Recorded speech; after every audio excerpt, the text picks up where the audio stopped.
We spend our entire lives trying to control everything around us, seeking order in a world that is inherently chaotic and constantly shifting under our feet. But here, at the edge of the world, the ocean reminds us of our true scale, a vast expanse that refuses to be tamed by human will. As the surface tension breaks, the noise of the world above vanishes, replaced by the heavy, rhythmic heartbeat of the deep blue abyss waiting below. In this depth, control is nothing more than a fragile illusion we cling to. Our anxiety isn't an enemy, but a frantic alarm from our own souls. It signals that we are fighting against the natural flow of existence, trying to swim against a tide that was never meant to be conquered by force. Every piece of equipment is a tether to life. Yet the heavy pressure of the water reminds us that we are merely guests in this alien world. The breath is shallow, the chest is tight, and the mind begins to race with the terrifying realization of how far we are from the safety. The canyon walls rise up like ancient cathedrals, indifferent to the tiny creature struggling to find its footing in the weightless dark of the deep ocean. We fight because we fear. We struggle because we believe that by pushing harder, we can overcome the immense pressure that threatens to crush our spirit. At 30 meters deep, the world turns into a narrow corridor of shadow. The sheer weight of the ocean above begins to press against your lungs. When you fight the pressure, your body rebels. The lungs tighten, the heart hammers, and the very air you breathe feels insufficient for the task. Spinoza spoke of a single substance. He believed that everything, the rock, the water, and the human soul, are all manifestations of one infinite, divine reality. We are not separate entities trying to conquer the sea. We are the sea itself, momentarily shaped into a form that breathes and thinks and fears. Our resistance is the source of our agony.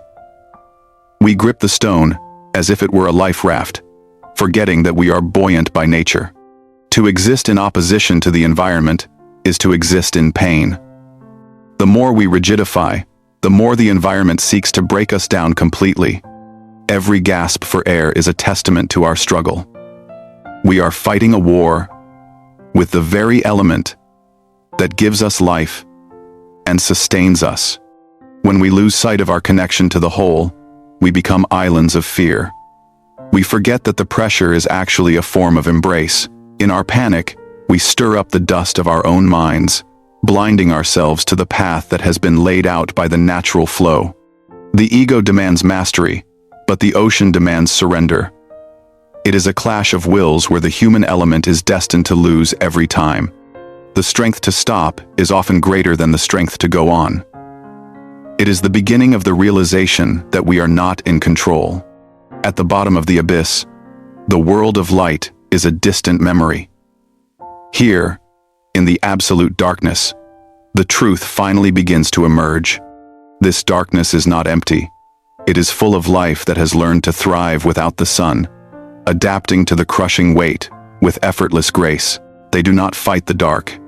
They use it. They move with the water, trusting the invisible currents to carry them to where they need to go. In the silence, our anxieties take shape.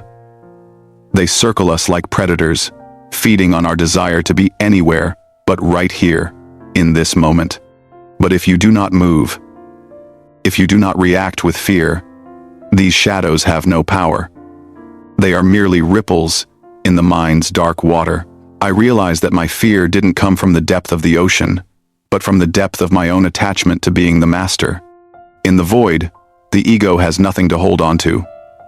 It is forced to dissolve, leaving behind only the pure awareness of being part of everything. If I am a part of this vast, dark substance, then what am I actually afraid of? To fear the ocean is to fear myself. This is the moment of true perspective. The abyss is not a grave. It is a womb of infinite possibility and quiet, profound interconnectedness. Life exists here in its purest form, unburdened by the expectations of the world above.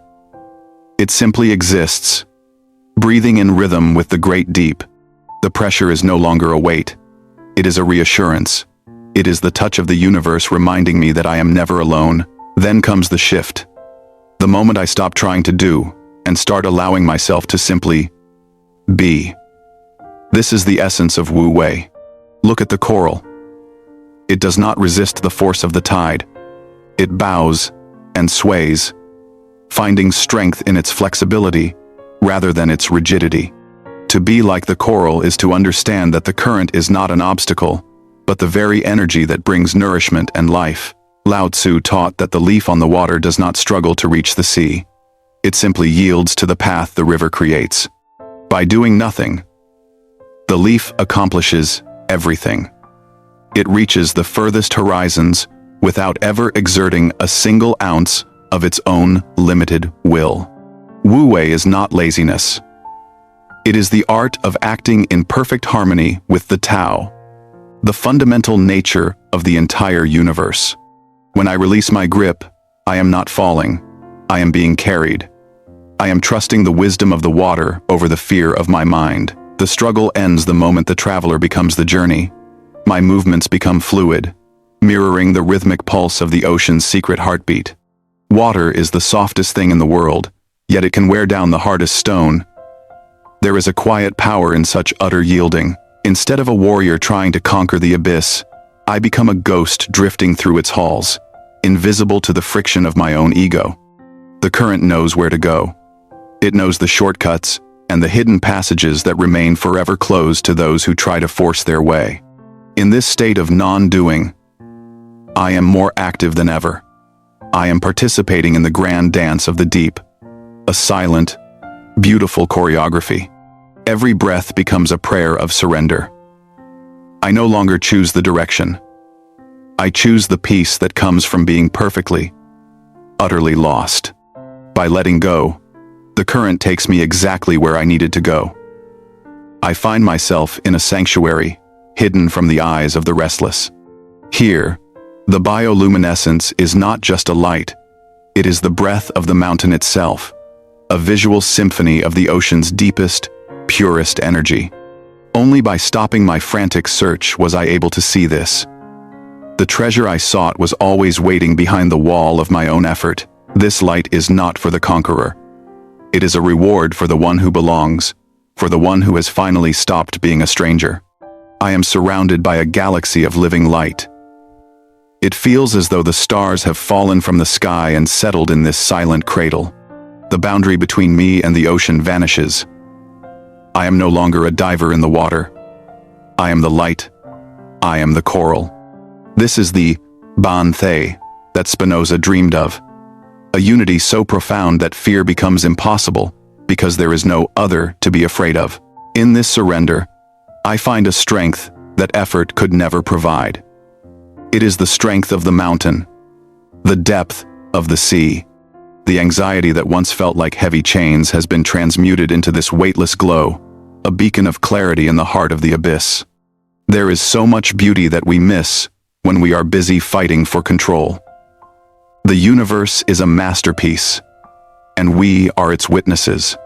The return begins, not as an escape, but as a slow, graceful transition from one state of being to another. Light to light. I leave a part of my old self in that cavern, buried under the bioluminescent sand, replaced by a soul that knows how to flow. The journey back is quiet. The pressure is still there, but it no longer feels like a burden. It feels like a familiar, protective skin. As I rise, the world of forms begins to return. The teal light of the upper ocean welcomes me back with open, liquid arms. The surface is a boundary I once feared crossing, but now it is just a doorway between two different expressions of the same great Tao. The air is sweet, and the sun is warm. The transition is complete, and the silence of the deep lingers in my lungs like a secret. The waves that once seemed so chaotic now feel like a gentle rhythm, a lullaby played by the wind on the surface of the infinite. I sit in the stillness of the evening, watching the tide come in. The ocean is vast, and I am small, but we are one. The anxiety has not vanished from the world, but it has lost its grip on my heart. I have learned to breathe with the abyss, Balance is not a static state. It is a dynamic movement. It is the ability to stay centered while the world around you continues to spin. To live in Wu Wei is to recognize that we are part of a much larger story, a narrative written by the hand of nature itself. When we stop fighting the world stops fighting us. We find that the universe has been on our side all along, waiting. Life goes on, with all its challenges and uncertainties. But I carry the stillness of the canyon within me, a compass for the soul's voyage. Even in the smallest pool, the entire sky can be seen. Even in the briefest life, the eternal can be felt and known directly. I am no longer afraid of the dark, nor am I desperate for the light. I am simply moving with the flow of my own existence. True strength is not found in the fist that strikes, but in the water that flows around it. Yield, and you shall remain whole forever. I heat vow, Thur-Ra, and I let the world be exactly what it is. For I know now, I am the breath of the ocean. Be still, be fluid, be the ocean. In the heart of your anxiety, you will find the path to your own infinite, beautiful, and lasting peace.